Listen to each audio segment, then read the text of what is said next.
Last time we were here, we discussed Uncle Tom's Cabin as a consequence of the fugitive slave law affecting so many in the North.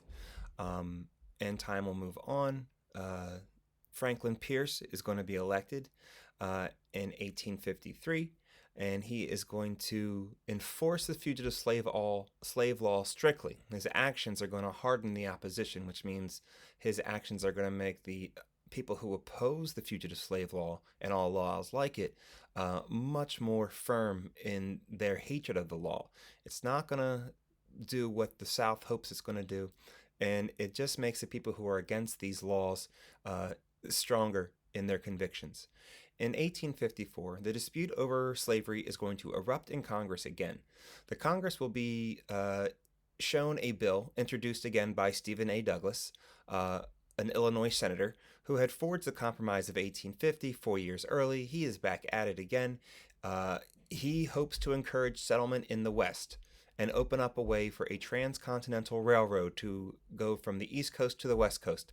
California is now a state, and states are opening up, territories are turning into states all throughout the western portion of our nation, and expansionists like Stephen A. Douglas see the best way to connect our very, very, very large nation is with this new uh,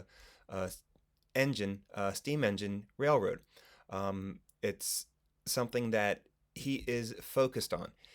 Not so much the other issues in Congress; those are more of a hiccup or problems that need to be solved. His main issue is he wants settlement in the West.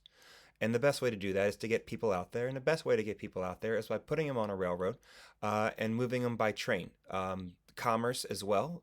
Goods can be shipped from the West Coast to the East Coast and the East Coast to the West Coast. So things on the western side of our nation, places closest to California and Oregon, such as China, Asia, Indonesia, and places on the in Asia, India, they can get trade going easier instead of going around South America, going around the southern tip of Africa to get back to America. Now we can kind of shorten the distance between both sides of the world from our point of view, and trade will expand, populations will grow, and the nation will get stronger economically. And a strong economic nation is a strong military nation and secure. So these men are looking out for the best of what they think our country should be like. Uh, and Douglas is going to propose organizing the region west of Missouri and Iowa as new territories of Kansas and Nebraska. This is the first step into turning these places into states as they are today.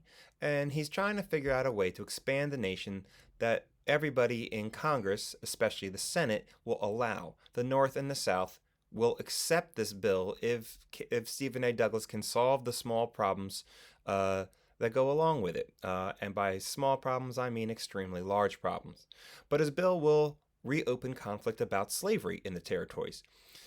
In this new sectional crisis, we are going to see violence everywhere in the territories and even in the East Coast. So, because of their location, Kansas and Nebraska are supposed to become free states, as according to the Missouri Compromise forged by Henry Clay in 1821.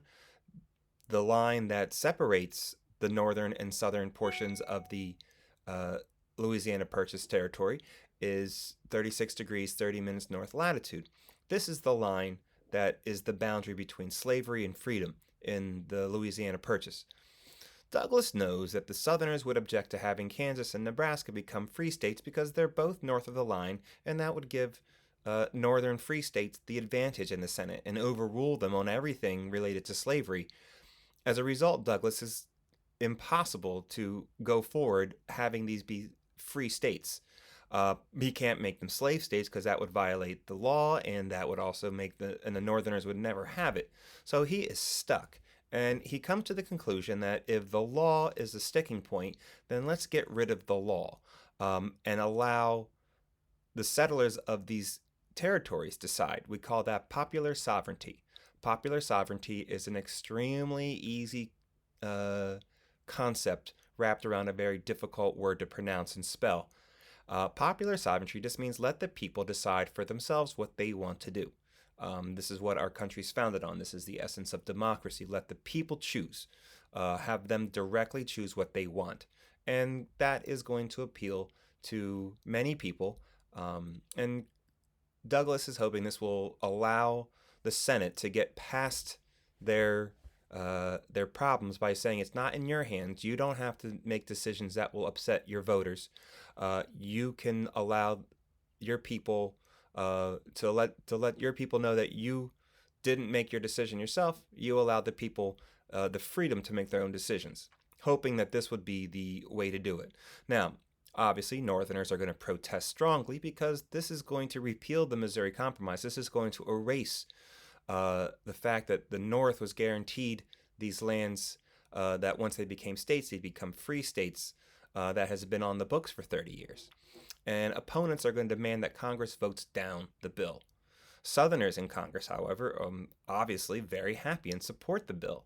They expect that Kansas will be settled in large part by Southerners, slave-owning Missourians, who would vote to keep slavery legal.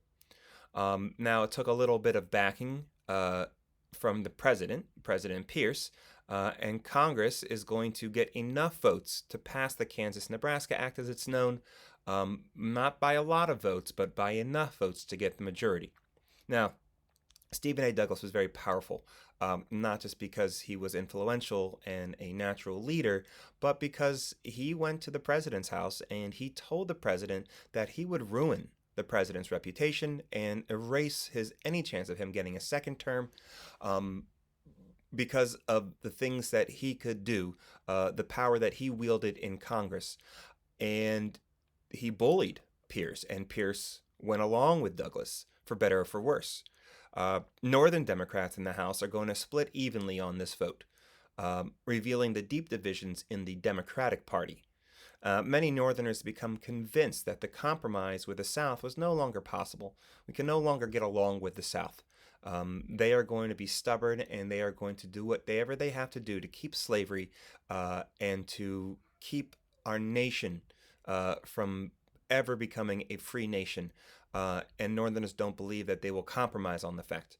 And this is going to cause many problems, which we'll see in the next section for the conclusion and the outcome of the Kansas-Nebraska Act. All right, stay tuned for the next one. You guys have a great day.